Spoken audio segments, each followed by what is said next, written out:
நான் வந்து கோயம்புத்தூர்லேருந்து வந்த ஒரு சாதாரண பையன். சினிமாவில் ஏதாவது பண்ணணும்னு சொல்லிட்டு சென்னைக்கு வந்தேன். எனக்கு உண்மையாகவே வாழ்க்கையில் பிடிச்சதை பண்ணி ஏதாவது சினிமாவில் பெருசாக பண்ணணும்னு ஆசைப்பட்டு வந்தேன். எந்த பேக்ரவுண்ட்லாம் வந்தப்போ ஒரு ஒரு டிவி சேனலில் ஆங்கராக, அதுக்கப்புறம் ஒரு சீரியல் பண்ணி, அப்போ பண்ணிட்டு இருக்கும்போது எனக்கு ஒரு கால் வந்துச்சு. இந்த மாதிரி தம்பிதுரை சார் கேட்டிருந்தாரு, இந்த மாதிரி படம் பண்ணணும், இந்த மாதிரி ஒரு கேரக்டர் நீங்கள் பண்ணுறீங்களா அப்படின்னு சொல்லிட்டு. இதுக்கு எனக்கு இந்த ஆப்பர்ச்சுனிட்டி எனக்கு ரொம்ப பெருசு ஆக்சுவலி.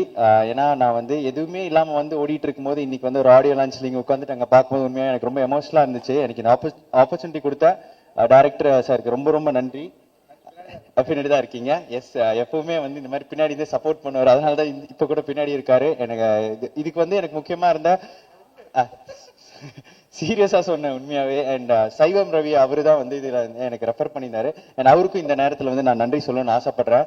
அண்ட் இந்த படத்துல வந்து நிஜமாவே நிறைய நைட் ஷூட்ஸ் இருந்தனால டீம்ல இருக்க எல்லாருமே பொதுவாகவே ஒவ்வொரு சினிமாவுமே கஷ்டப்பட்டு தான் வந்து பண்றாங்க.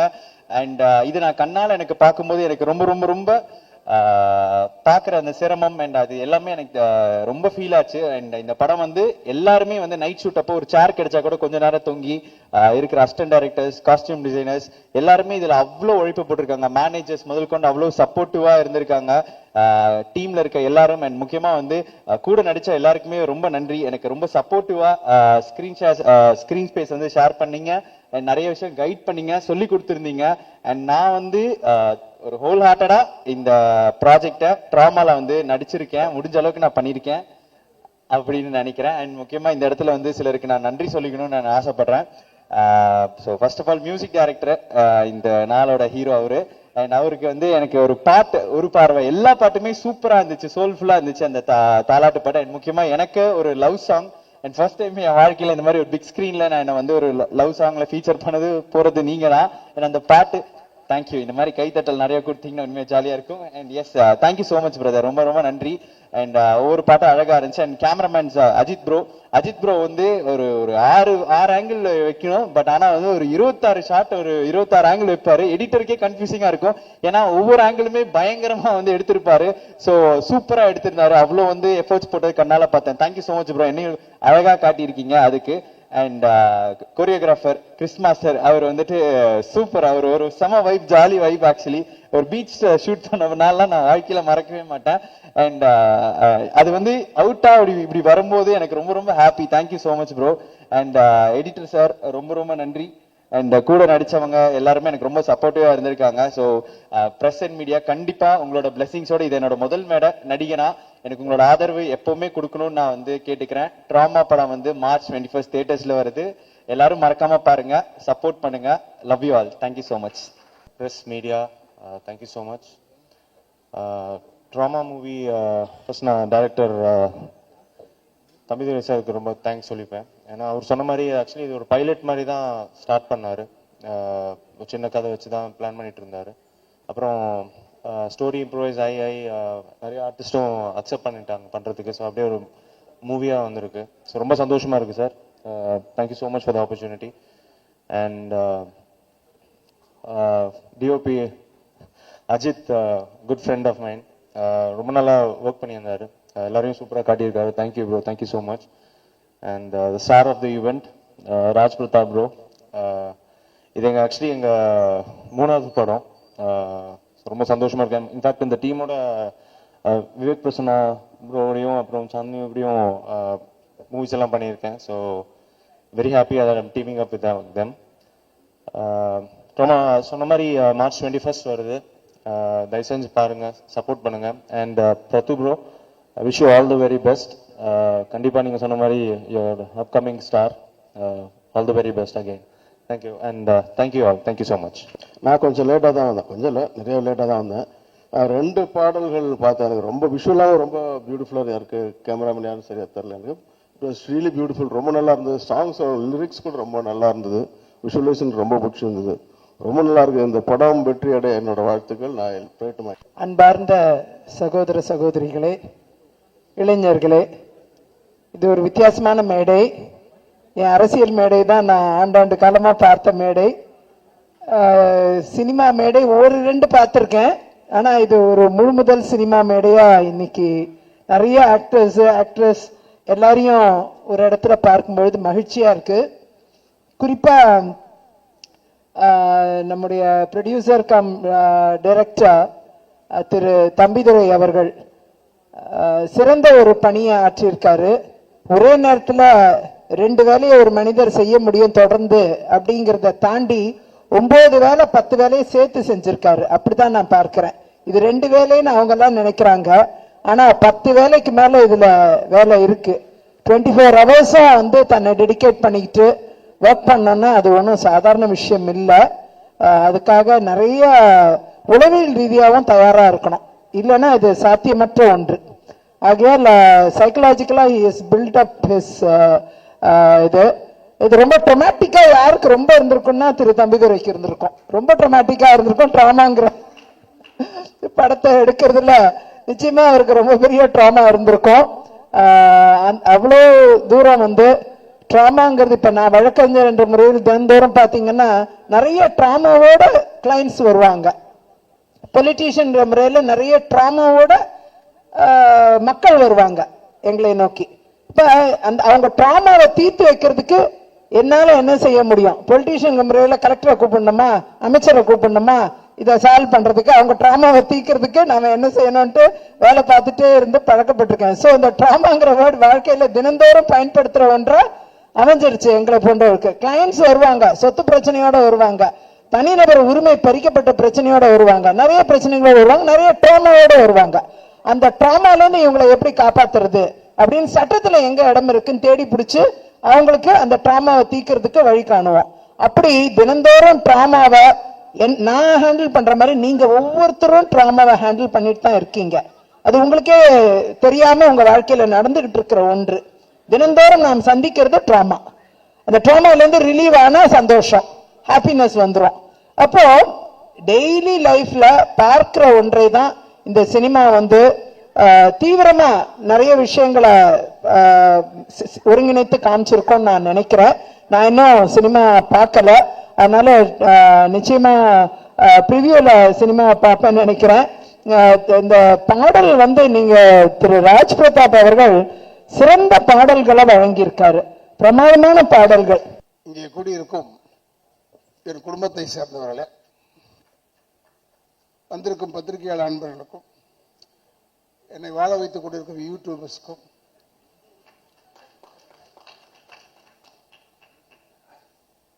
இந்த இடத்தை அளித்திருக்கும் நிர்வாகத்திற்கும் என்னுடைய முதற்கண் வணக்கத்தை தெரிவித்துக் கொண்டு, இங்கே வந்து அமர்ந்து இந்த இடத்தை பெருமைப்படுத்திய என்னுடைய அன்பு சகோதரர், அற்புதமான ஒரு இயக்குனர்,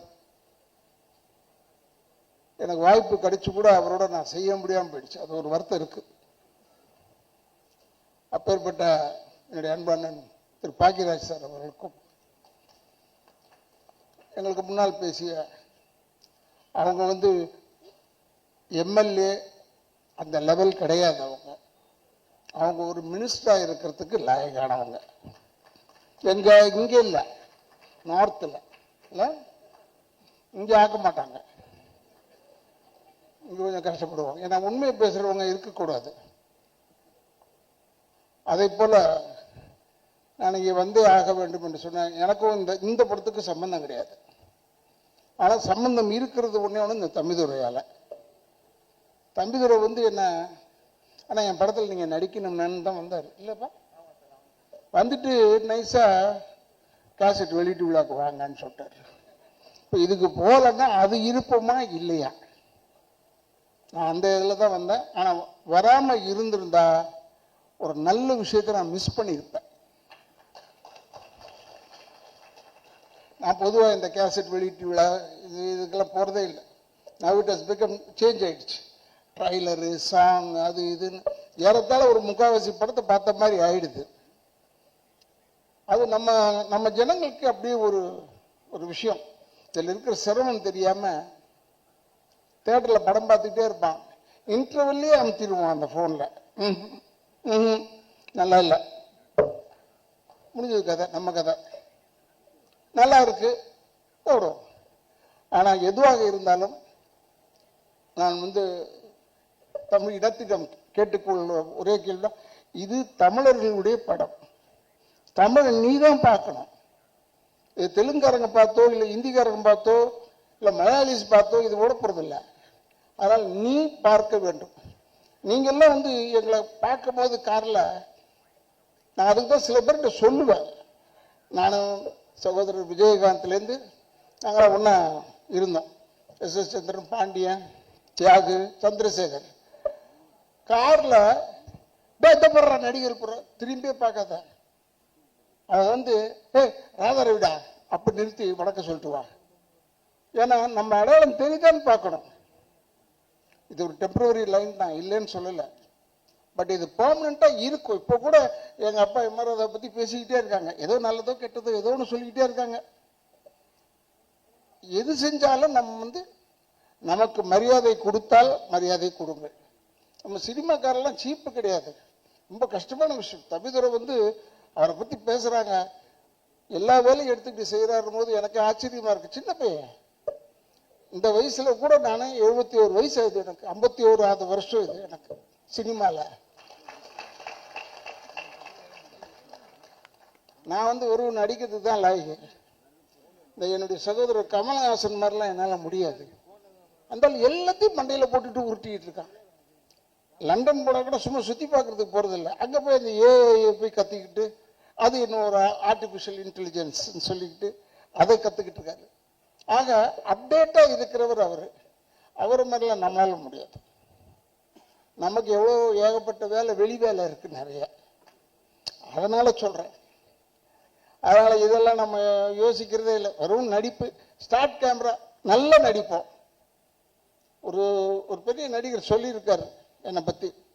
இல்லை சார், அவர் படத்தில் போடலாம், லேட்டாக வருவார், சாப்பாடு அது வேணும் கேட்பாரு, படுத்துக்க இடம் எல்லாம் இருக்காருன்னு கேட்பாருன்னு சொல்லாமல் அவர் ஒரே ஒரு வார்த்தை ஃபஸ்ட்டு, நல்லா நடிப்பார் சார், அது ஒரு தொல்லை. இப்போ எப்படி இருக்கு பாரு இப்போ சினிமா, நல்லா நடித்தா ஒரு தொல்லை ஆயிடுது. ஆனால் இதையெல்லாம் மீறி இப்போ இந்த ட்ரைலர் பார்க்கும்போது மிரண்டு போய் பார்த்துட்டு இருக்கேன். எனக்கு உள்ளூர் ஒரு வருத்தம் இருக்கு.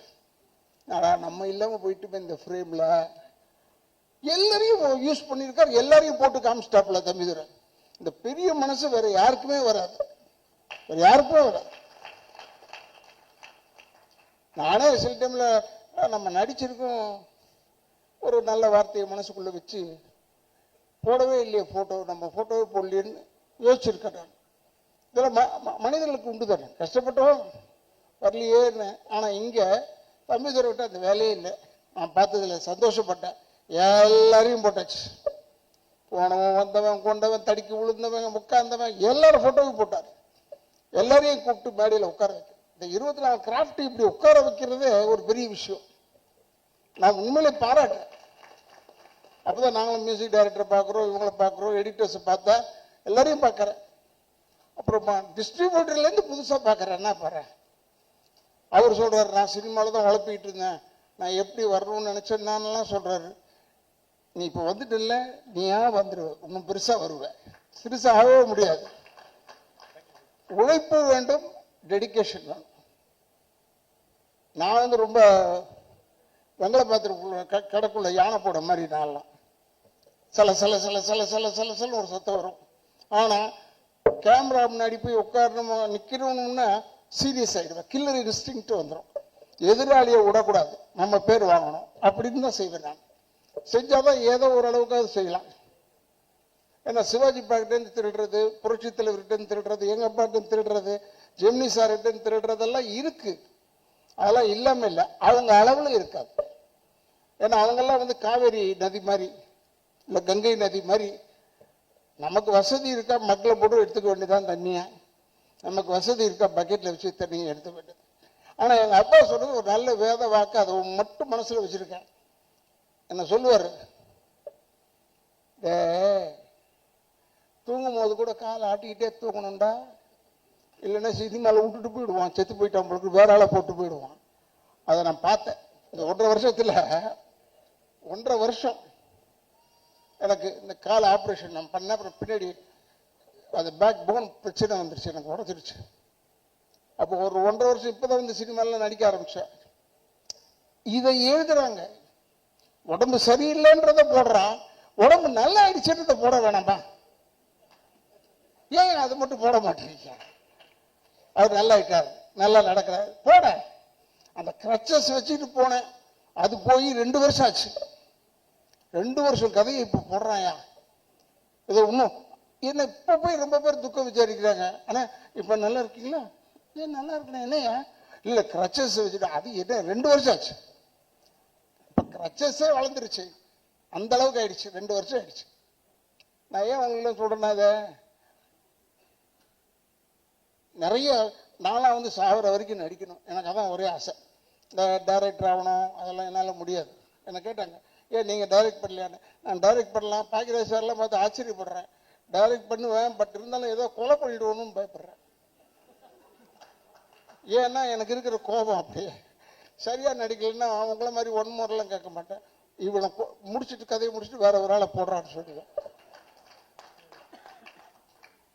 இப்ப பாருங்க, நாளைக்கு டைட்டில் பாருங்க, இந்த மீட்டிங்குடைய டைட்டில் வரும், கொலை செய்வேன் ராதாரவிசன்.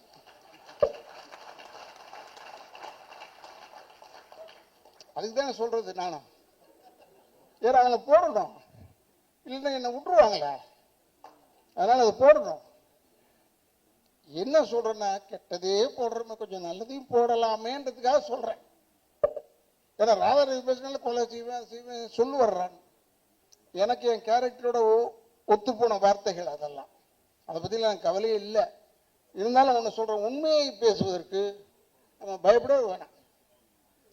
இப்போ ஒன்றும் இல்லை, ஜீதன் நீங்க பாருங்க, அவங்கள ஏன் எனக்கு பிடிச்சதுன்னா, அவங்க காங்கிரஸ்ல இருக்காங்க, அவங்களுடைய வேல்யூ என்னன்னு எனக்கு தெரியும், நான் பார்த்துருக்கேன். அவங்களுடைய இடத்துலயே பார்த்துருக்கேன். நான் மார்த்தாண்டா வரைக்கும் வந்தவன் போனவன், பார்த்துருக்கேன் இவங்கள.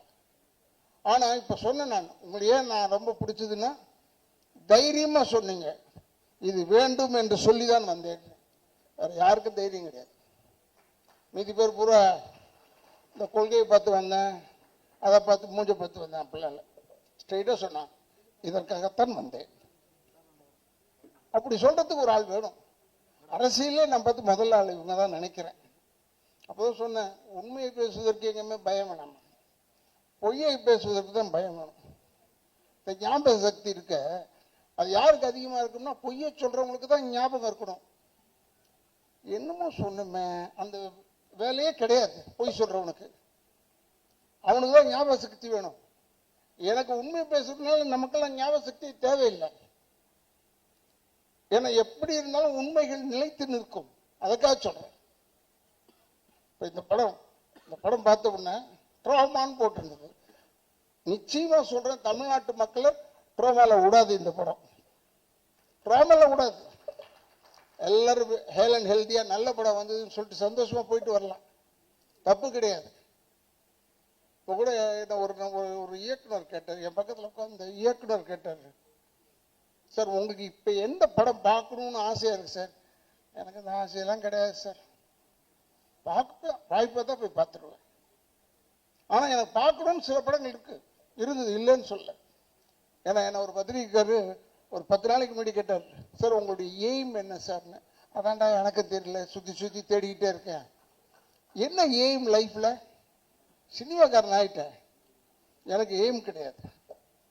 இதோட பெரிய நடிகனா வரணும்னு ஆசையா? அது கிடையாது. ஏன்னா ஒரு பெரிய நடிகனுக்கு மகனாக பிறந்திருக்கணும், நிம்மதியா இருக்கிறோம், அது தப்பு இல்லை. இப்போ சொல்லும் போது கூட அவரு 7 பொம்பளை வச்சிருந்தாரு, அவர் வச்சுக்கிறாரு, உனக்கு ஏன்? அவர் வச்சிருக்காரு, வசதியை வச்சுக்கிட்டாரு, எல்லாரையும் வச்சுக்கிட்டாரு. அவர் ஆம்படா ஏன்டா தொல்லை பண்ற, விடுறா என்ன விடு, நான் அப்படி இருக்கேன், இல்லை நான் குவைட்டா இருக்கேன், விட்டுரு, விட மாட்டேன். என்ன 10 நாளைக்கு முன்னாடி இதே நடந்தது நிகழ்ச்சி. ஏன்னா சிலவற்றுக்கு பதில் சொல்ல வேண்டும், சிலவற்றுக்கு பதில் சொல்ல தேவையில்லை, சிரிச்சுக்கிட்டே போயிட்டே இருக்கலாம். அது தப்பா எழுதுவாங்க, அவர் நாங்க கேட்டோம் பதிலே சொல்லவில்லைன்னு, அதை எழுதிட்டு போட்டு தப்பு இல்லை. ஏன்னா அவங்களுக்கு ஓடணுமே, செய்தி நிறைய வேணும், செய்தி வேணும்.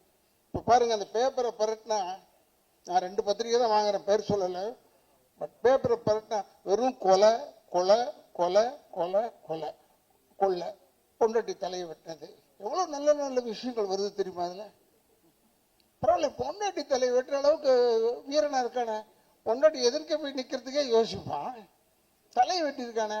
கேட்டா மது ஏதோ ஒன்று, கஞ்சா ஏதோ ஒன்று போட்டுக்கிட்டு கொண்டுட்டான். எவ்வளவு கொலை!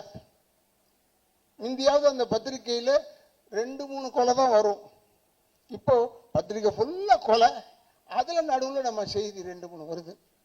எதுக்கு சொல்றேன்னா, தயவுசெய்து டோன்ட் என்கரேஜ், இதெல்லாம் என்கரேஜ் பண்ணாதீங்க. இந்த படத்தை பாருங்க, பெருசா எழுதுங்க. நீங்க பெருசா எழுதணும்னு சொல்றேன். ஆனா நீங்க எடுத்த உடனே அவர் எழுதியிருக்காரு, இருந்தாலும் கதை வந்து வளவளன்னு போகிறது. எதுக்கு இது? வளவளன்னு போனான்னா வளவளன்னு போனான், அவன் எடுத்தது அவ்வளவுதான். முடிஞ்சா பாரு, இல்லைன்னா போயிட்டே இரு.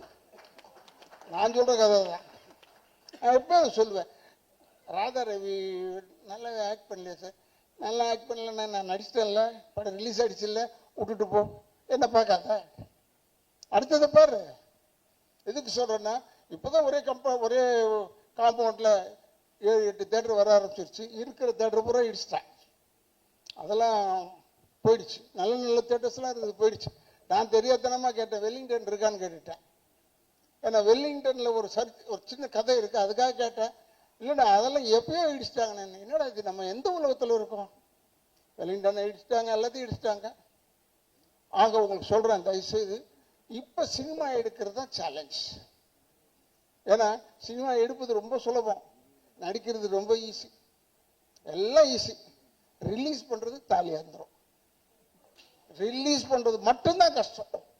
அந்த ரிலீஸ் பண்றது தான் ஈஸியா இருக்கணும், பட் அது மட்டும்தான் கஷ்டம். ஏன்னா டெடிகேஷன் வேணும் சினிமாவில் நடிக்கிறதுக்குன்னு சொன்னேன். ஆனா இப்ப ரிலீஸ் பண்றதுக்கு டெடிகேஷன் வேணும். You must be dedicated. இந்த தேட்டர்ல இருந்து எப்போ இந்த படத்தை எடுப்பான், நம்ம படத்தை கொண்டாந்துட்டோம். இப்படியே தான் நான் அந்த பேப்பரை பார்க்குறேன். பரட்னா 3 நாளைக்கு ஒரு படம். நான் ஒரு படம் நடித்தேன், பேர் சொல்லக்கூடாது, நீங்களே யூகிச்சுங்க. பிரமாதமாக போகுதுண்ணே நம்ம படம், வெற்றிகரமான 3வது நாள்னு சொன்னோம். 25வது நாள், 50வது நாள், 100வது நாள்லாம் போய் இப்போ வெற்றிகரமான 3வது நாள். 3வது நாள்ல வெற்றி தானே, அப்படின்னு ஆயிடுச்சு. அது ஒரு விதத்தில் நல்லது தான். நமக்கு வந்து பக்குன்னு இல்லாமல் 3வது நாளை பார்த்துட்டோம்னா மூடி வச்சிடலாம். சக்ஸஸ் ஆயிடுச்சுடா படம், எல்லாரும் பார்த்துட்டாங்கன்னு அர்த்தம். ஏன்னா தயவு செய்து நீங்கள், நம்ம தமிழர்கள் கேட்குறோம், கேட்டு இது வரைக்கும் அவங்க நல்லது செஞ்சதே இல்லை. இப்போ நல்லது செய்யறதுக்காக கேட்குறோம். ஏன்னா இது மாதிரி சின்ன படங்கள்னு சொன்னாங்க. சின்ன படம் பெரிய படம் எல்லா படத்துக்கும் பணம் தான் செலவாகுதே ஒழிய பருத்தி கொட்டை புண்ணாக்கா தவிர. தம்பிதுரையை கேட்குறேன், நான் நடிகனா இருந்திருந்தா என்கிட்ட என்ன பருத்தி கொட்டை புண்ணாக்கா கொடுக்குறாரு, பணம் கொடுக்குறாரு. இந்த படம் ஓடணும், ஓடினாதான் தமிழ்நாட்டுக்கு நல்லது. அவார்டு வாங்கின ஆளுங்கெல்லாம் பார்த்தேன், பட் ஓடணும். ஓடுறதுக்கு ஒரு 10 நாளாவது ஓடணும் இப்ப இருக்கிற நிலவரத்தில். ஏன்னா 200 தேட்டர் ரிலீஸ் பண்றீங்க, அதனால ஒரு 100 நாள் 50 நாள் ஒன்று 10 நாள் ஓடணும் இல்லையா? 50 நாள்லாம் கேட்கக்கூடாது, தப்பு. 10 நாளாவது ஓடணும் என்று சொல்லி, தயவுசெய்து நீங்க பத்திரிக்கைக்காரங்க, எனக்கு இது இந்த குடும்பம் என் குடும்பம் தான். ஏன்னா சினிமாக்கார குடும்பம் தானே, அதனால எங்க குடும்பம் வாழ நீங்களும் உதவி பண்ணணும்.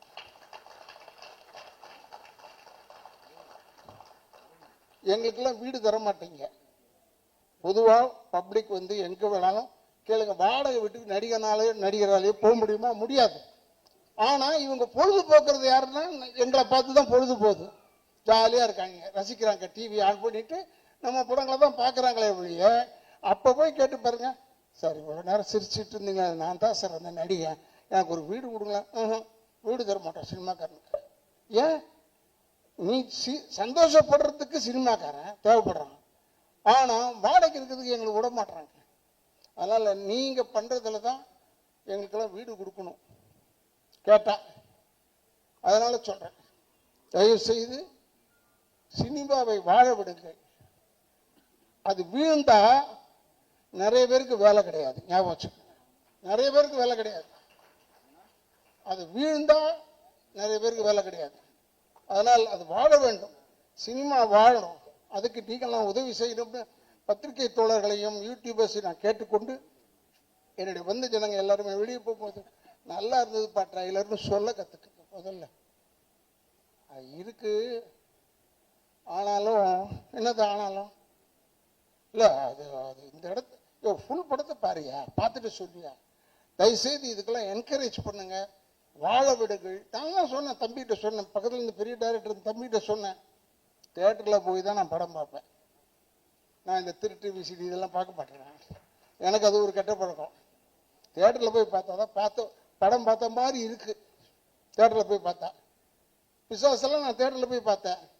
அப்போதான் எனக்கு தெரிஞ்சது எவ்வளோ கைத்தட்டல் வந்தது, எவ்வளோ கைத்தட்டல் வரலன்றது எனக்கு தெரியுது. அதுக்காக சொல்கிறேன். இந்த புது செருப்போ ஏதோ ஒன்று எடுத்தார் நடிகர் பார்த்திபன் சார். அவர் எப்பயுமே கொஞ்சம் அதை யாருக்கு புரிஞ்சிடக்கூடாதுன்னு ஒரு படம் எடுப்பார், அது வேற விஷயம். ஆனால் புதுமையாக எடுப்பார். இதை நான் போய் தேட்டரில் போய் பார்த்தேன். அவர்கிட்ட ஃபோன் பண்ணி சொன்னேன், எப்போ படத்தை போய் பார்த்தேன் தேட்டரில், நல்லா இருந்ததுப்பா. ஏன்னா நல்லா இருந்தால் ஒரு சின்ன என்கரேஜ்மெண்ட் தானே அவங்களுக்கு. மற்றெல்லாம் நம்மளால செய்ய முடியாது. முதல்ல இந்த டைட்டில் வைக்க முடியுமா? அதே முடியாது. அது மாதிரி இந்த ட்ராமா டைட்டில் வந்து ரொம்ப கேட்சியான டைட்டில், ரொம்ப கேட்சியான டைட்டில். ட்ராமான்னு பார்த்த உடனே இந்த மாதிரி முதல்ல சொல்லியிருந்தாங்க, இஷ்டத்துக்கு வச்சிருப்பாங்க போல ஒரு பேர். எவ்வளோ தூரம் முந்தியெல்லாம் வந்து ஒரு நடுவில் ஒரு வாட்டி சென்சார் வந்தது, டைட்டில் தமிழில் வைக்கணும். தமிழில் வைங்க, ட்ராமான்றது தேங்க்யூ மாதிரியா? இப்போ தேங்க்யூன்னு சொல்கிறோம், இல்லை தமிழில் சொல்லுங்க நன்றின்னா அது வரவே வராது. நன்றி தேங்க்யூ தான் ஈஸியாக வரும். இந்த ட்ராமா ஈஸியாக வரும். இந்த படம் ஓடணும். இளைஞர்கள் அவங்க எல்லாருமே கஷ்டப்பட்டவங்க, கஷ்டப்பட்டு உழைச்சி தான் வந்திருக்காங்க. யாரும் தூங்கிக்கிட்டு வீட்டில் தூங்கிட்டு தட்டி எழுப்பி வா பண்ணி டைரக்ட் பண்ணப்பான்னு சொல்லலை. ரொம்ப கஷ்டத்தில் வந்திருக்காங்க. கஷ்டம்னா இந்த கஷ்டம், பல கஷ்டத்தை சொல்லவில்லை. அதனால் அந்த சிரமப்பட்டு வந்தவர்களுக்கு நீங்கள் சிரமம் பார்க்காமல் இந்த படத்தை அவங்களை வாழ வைப்பதற்காக நீங்கள் வாழ்ந்து காட்டுங்க, அவ்வளோதான் சொல்வேன். நீங்கள் எல்லாருமே ஹெல்ப் பண்ணணும் என்று சொல்லி தயவுசெய்து உங்கள் பாதங்களை தொட்டு வணங்கி கேட்டு என்னுடைய குடும்பத்தின் சார்பாகவும் என்னுடைய இயக்கங்கள் சார்பாகவும் நன்றியை கூறி விடைபெறுகிறேன். நன்றி, வணக்கம். டிராமா திரைப்படத்தினுடைய இசை வெளியீட்டு விழா, ட்ரெய்லர் வெளியீட்டு விழா, இதுக்கு வந்திருக்கிற அனைத்து பத்திரிகையாளர் நண்பர்கள், ஊடக நண்பர்கள் எல்லாத்துக்கும் என்னுடைய பணிவான வணக்கம் தெரிவிச்சுக்கிறேன். அதே மாதிரி ட்ராமா அந்த படத்தினுடைய எல்லா டீமையும் வாழ்த்த வந்திருக்கும் முன்னால் உட்காந்துருக்க அனைத்து மரியாதைக்குரியவர்களுக்கும் என்னுடைய பணிவான வணக்கம் தெரிவிச்சுக்கிறேன். இப்போ பேசிட்டு போன என்னுடைய இனிய நண்பர் ராதாரவி முதல் கொண்டு எம்எல்ஏ மேடம் முதல் கொண்டு இங்கே ஹீரோ பர்சன் மாதிரி இன்னும் 2 ஹீரோஸ் இருக்காங்க. அதே மாதிரி என்னுடைய ஸ்கூலில் இருந்து வந்த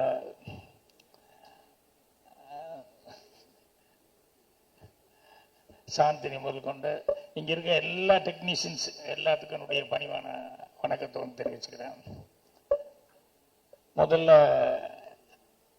இளமாறன் அவர்களுக்கு என்னுடைய நன்றி தெரிவிச்சுக்கிறேன். ஏன்னா ஃபர்ஸ்ட் டைம் இந்த படத்தை ரிலீஸ் பண்ணுறாரு.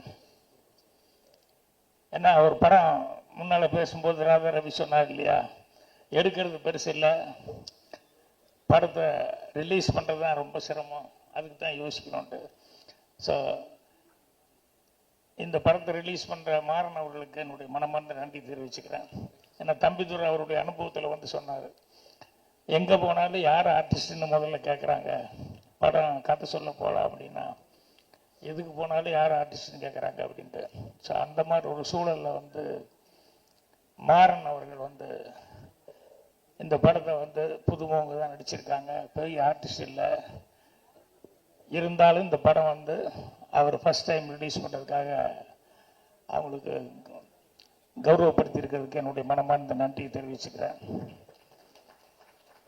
அதுக்கப்புறம் வந்து எனக்கு இந்த டீமில் யாரையுமே தெரியாது. எனக்கு ஒரே ஒருத்தன் என்னுடைய மாணவன் சொல்லக்கூடிய அருண் பாரதி மட்டும்தான் எனக்கு தெரியும். இந்த அருண் பாரதி தான் இவங்க எல்லாத்தையும் கூப்பிட்டு வந்தாப்புல இந்த டோட்டல் டீமை. அருண் பாரதிக்கு நன்றி தெரிவிச்சு. என்னன்னா பின்னால பிரகாசமா வரப்போற ஒரு டீமை எனக்கு ஒன்று வந்து அறிமுகப்படுத்தி வச்சாரேன் அப்படிங்கிறது எனக்கு ரொம்ப சந்தோஷமா இருக்கு. ஸோ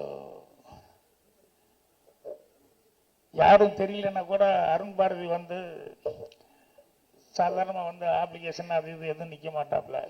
அவனுக்கு உண்மையிலேயே நல்ல டீமு நல்லா இருக்காங்க அப்படின்னு சொல்லும்போது அவங்கள அறிமுகப்படுத்தலாம் அப்படின்னு சொல்லி கொண்டு வந்து பண்ணாப்புல. ஸோ எனக்கு அந்த ட்ரெய்லர் இதெல்லாம் பார்க்கும்போது அந்த டீமில் அவங்ககிட்ட பேசிகிட்டு இருக்கும்போது உண்மையிலேயே அவங்க நல்லா வர்றதுக்கான ஒரு பிரகாசமான வாய்ப்பு இருக்குது அப்படிங்கிறது எனக்கு உள்ளூர் அந்த ட்ரெய்லர்லாம் பார்க்கும்போது ஃபீல் ஆச்சு. அதனால் உட்காரிப்பா அருண் பாரதிக்கு நன்றி தெரிவிச்சுக்கிறேன். அப்புறம் இந்த படத்தில் வந்து கீழே ஒரு லைன் எழுதியிருந்தாங்க. வந்தோடனே சாந்தினிகிட்ட கேட்டேன், பெயின் நெவர் எண்ட்ஸ் அப்படின்னு சொல்லி. நான் சொன்னேன், அம்மா இதுக்கு ஆப்போசிட் ஒன்று இருக்குது அப்படின்னு சொல்லி இங்கிலீஷில் என்னன்னு சொல்லி கேட்டேன். அதாவது எந்த ப்ராப்ளம் இருந்தாலும் அதுக்கு ஒரு சால்வேஷனுங்கிறது ஒன்று இருக்கும். சொல்யூஷன் இல்லாத மேட்டரே கிடையாது, பிரச்சனைகளே கிடையாது அப்படின்னு சொல்லுவாங்க. அதனால் வந்தோடனே அதுதான் பார்த்தேன். என்னென்னா இன்னொருத்தருக்கு நான் முதல்ல நன்றி சொல்லிடுறேன். என்னென்னா இங்கே எவ்வளோ பேர் இங்கே உட்காந்துருக்காங்க, இங்கே எவ்வளோ பேர் உட்காந்துருக்காங்க, நடித்தவங்க வந்திருக்காங்க. இதை தாண்டி எவ்வளோ கேமரா இருக்குது பாருங்கள், பத்திரிக்கையாளங்க எத்தனை பேர் இருக்காங்க பாருங்கள். இது நம்மால் ஒருத்தர்னால தான் முடியும். நிக்கல்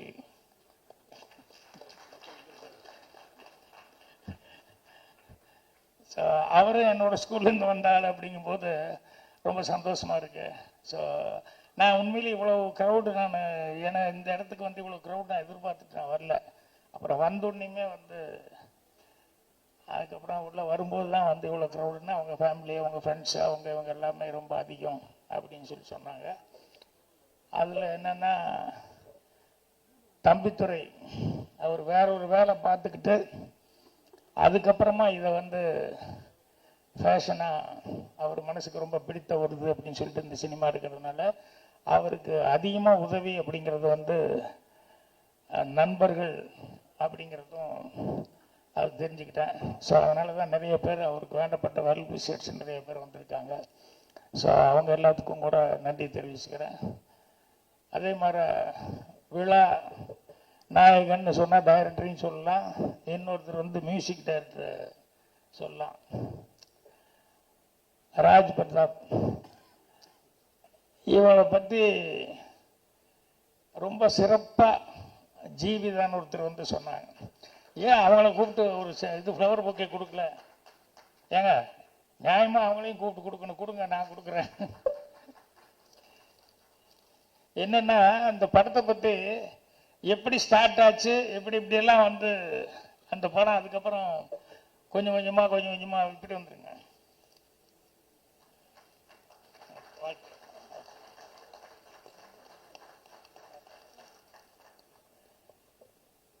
அதனுடைய ஸ்டார்டிங்லேருந்து எந்தெந்த விதத்தில் வந்து அது எப்படி ஸ்டார்ட் ஆனது, அது எப்படி வந்து ஒவ்வொருத்தரும் என்கரேஜ் பண்ணாங்க, அதில் அவர் ராஜ் பிரதாப் அவருடைய ரோல் என்ன அப்படிங்கிறத வந்து ரொம்ப தெளிவாக சொன்னாங்க. அவங்க எந்த அளவுக்கு அவர் இது எடுத்துட்டாருன்னு. ஸோ ஒரு மியூசிக் டைரக்டராக மட்டும் இல்லை, அவர் வந்து ஏறக்குறைய ஒரு கோ டைரக்டர் மாதிரியே எல்லா வேலையும் பார்த்துருக்காருன்னு தெரியுது. ஸோ அதுக்கு அவருக்கு என்னுடைய வாழ்த்துக்கள். அதே மாதிரி இந்த டீமில் வேலை பார்த்தவங்க எல்லாம் பேசும்போது தான் தெரியுது, ஒவ்வொருத்தர் எல்லாம் புதுசாக இருந்தால் கூட எல்லாருமே வந்து அவ்வளவு இன்வால்மெண்ட்டோடு நடிச்சிருக்காங்க. இது ஒவ்வொருத்தரும் அவங்களுடைய பங்கீடு இருந்திருக்கு அப்படின்னு சொல்லிட்டு.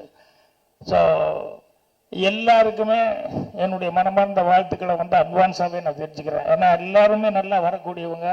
ஏன்னா ஒரு படம் ஓடிடுச்சுன்னா போதும், அந்த ஒரு படத்தில் வந்து யாரெல்லாம் ஒர்க் பண்ணாங்களோ எல்லாருமே நல்லா வந்ததுக்கான வாய்ப்புகள் இருக்குது. இப்போ 16 வயதுல எடுத்துட்டோம்னா அந்த டைமில் வந்து எங்கள் டைரக்டருக்கு ஃபஸ்ட்டு படம், எனக்கு அசிஸ்டன்ட் டைரக்டராக ஃபஸ்ட்டு படம். அப்புறம் அதில் வந்து எல்லாருமே அந்த நேரத்தில் பிகினிங்கில் இருந்தவங்க தான். அவர் ஸ்ரீதேவி ஆகட்டும், ரஜினி ஆகட்டும், கமல் ஆகட்டும், எல்லாருமே வந்து பிரமாதமாக வந்தாங்க. அந்த மாதிரி இந்த படம் வந்து நிறைய பேர் வர்றதுக்கான ஒரு வாய்ப்புகளை வந்து இந்த படம் வருது. ஸோ தம்பித்துறை வந்து மேலும் மேலும் சிறப்பான வந்து படங்களை வந்து கொடுக்கறதுக்கு இந்த படம் ஒரு உத்தரவாதமாக இருக்கும் அப்படின்னு சொல்லி நான் நம்புகிறேன். எனக்கு இந்த ட்ராமான்னா எனக்கு அதுதான் அப்போ தான் ஃபஸ்ட் டைம் கேள்விப்படுறேன். எனக்கு உண்மையிலே தெரியல அவர்கிட்ட என்ன ட்ராமா, என்ன மீனிங் என்னன்னு சொல்லி கேட்டேன்.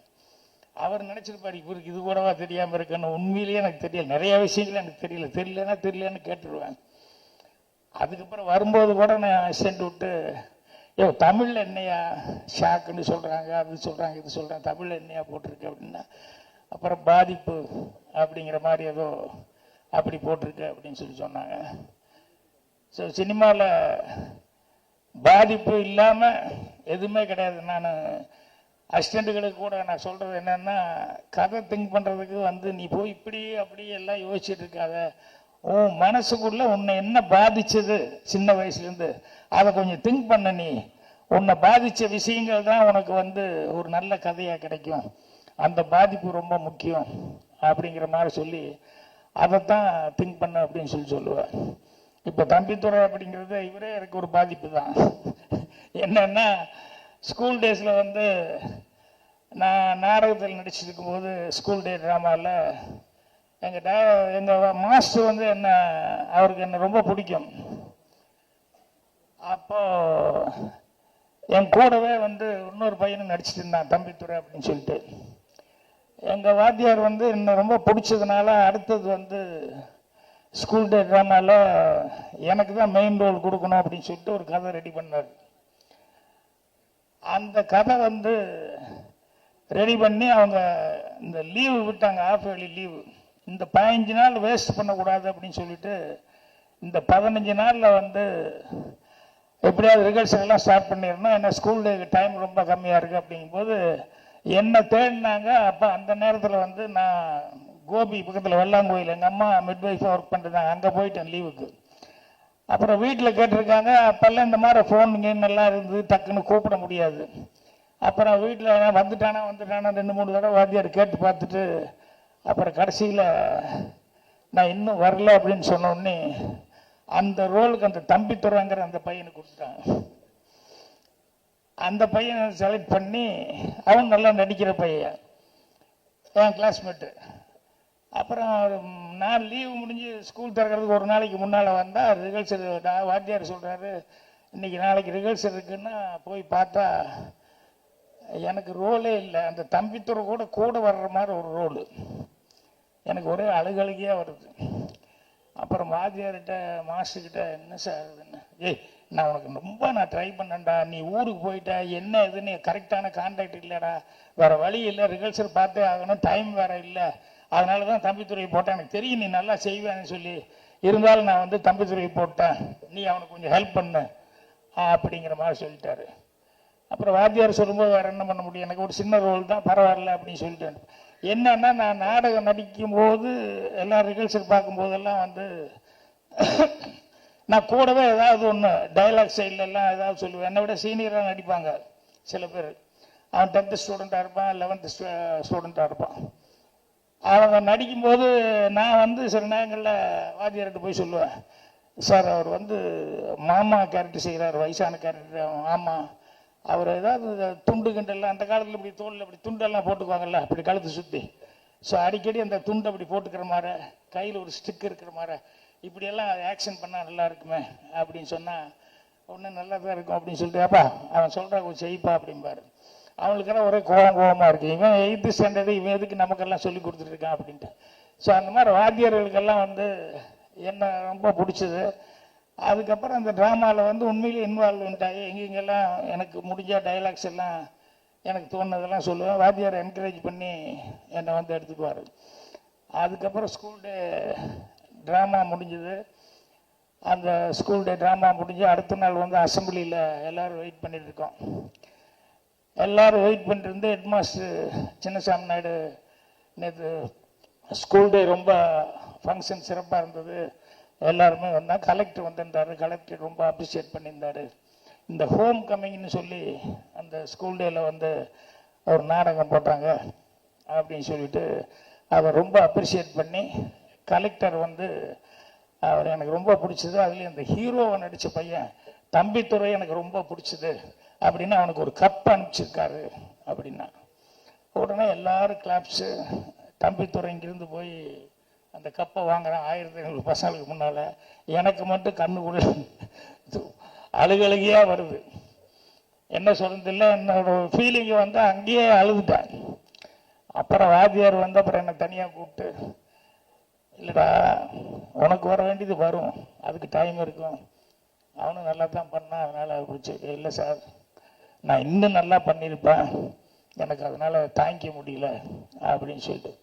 ஸோ அவன் எனக்கு நல்ல ஃப்ரெண்டு தான், இருந்தாலும் அந்த ட்ராமாவில் வந்து அவனுக்கு கப்பு கிடச்சிருச்சு எனக்கு கிடைக்கலையே அப்படிங்கிறது எனக்கு ஒரு பெரிய ஃபீலிங்காக இருந்தது. அதுக்கப்புறம் வந்து என்னுடைய அவன் நல்லா படித்து அதுக்கப்புறம் நல்ல மார்க் வாங்கணும், நல்லா வேலைக்கு சேரணும் அப்படின்னு சொல்லிட்டு அவன் கான்சன்ட்ரேஷன் பூரா அதுலேயே இருந்தது. என்னுடைய கான்சன்ட்ரேஷன் பூரா எனக்கு சினிமா விட்டா வேற ஒன்றும் வராது அப்படிங்கிற மாதிரி எனக்கே தெரிஞ்சிருச்சு. இதுதான் நமக்கு வரும், இது விட்டா நம்ம ரொம்ப கஷ்டம் அப்படின்னு சொல்லிட்டு அதுக்கப்புறம் நான் கொஞ்சம் கொஞ்சமாக வந்து சினிமாவில் வந்தேன். அதுக்கப்புறம் எனக்கு ஃபோன் கால் வருது, பாக்யராஜிட்ட கொஞ்சம் பேசணும், நான் தம்பித்துறை பேசுகிறேன் அப்படின்னு. அடே தம்பித்துறை எப்படி இருக்கேன் என்ன அப்படின்னா, அப்புறம் பேங்க்கில் வேலை பார்த்துட்டு இருக்கேன் அப்படின்னு சொல்லி நல்லா செட்டில்டாகி நல்லா இருக்கேன், இருந்தாலும் உன்னை பார்க்கும்போது ரொம்ப பொறாமையாக இருக்குன்னு.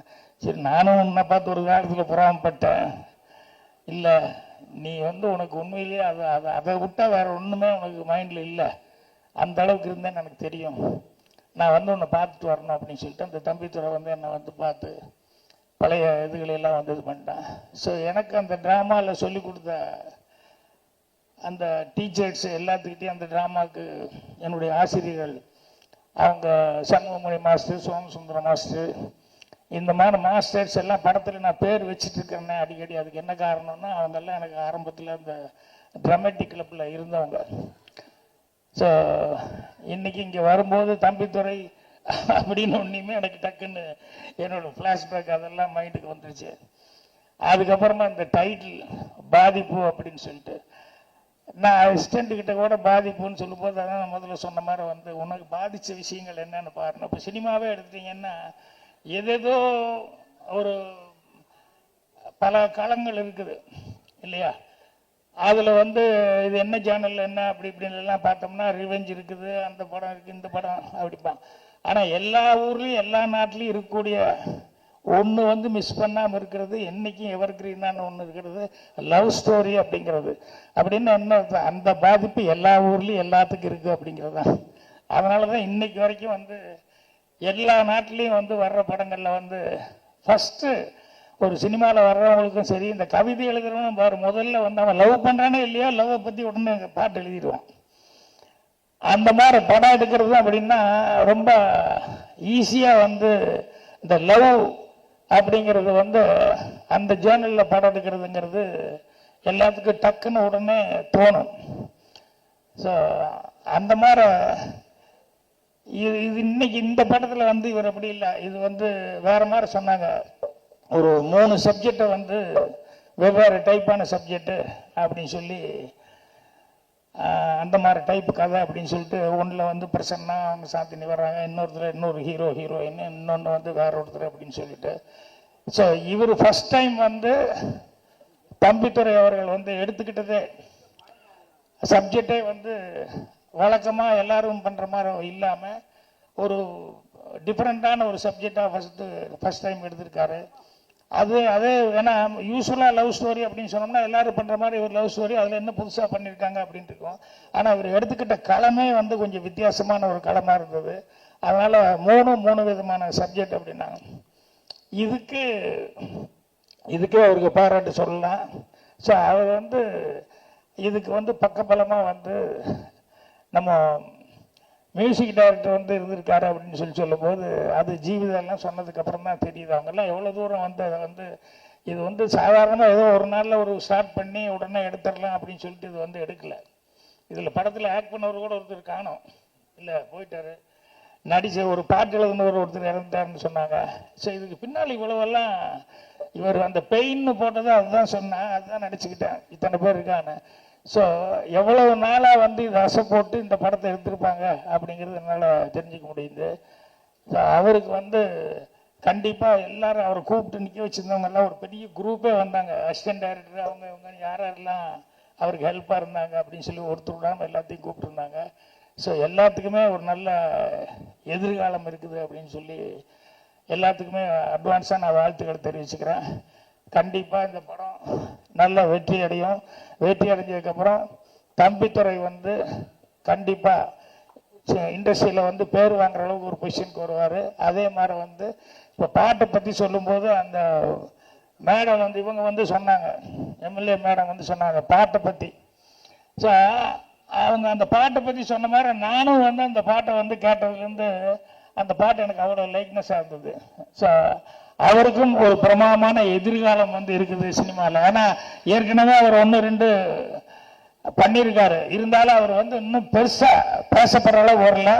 ஆனால் இந்த படத்தின் மூலமா, இந்த படத்தின் மூலமா வந்து கண்டிப்பா அவருக்கு வந்து ஒரு மிகப்பெரிய பேர் வரப்போகுது. அவர் இண்டஸ்ட்ரியில பேசப்படுற அளவுக்கு ஒரு நல்ல மியூசிக் டைரக்டர் வரப்போறாருன்னு சொல்லி அவருக்கு என்னுடைய அட்வான்ஸ் வாழ்த்துக்கள். அவருக்கு உதவியா இருந்தவங்க எல்லாத்துக்குமே என்னுடைய மனமார்ந்த நன்றியும் வாழ்த்துக்களையும் தெரிவிச்சுக்கிறேன். நன்றி, வணக்கம்.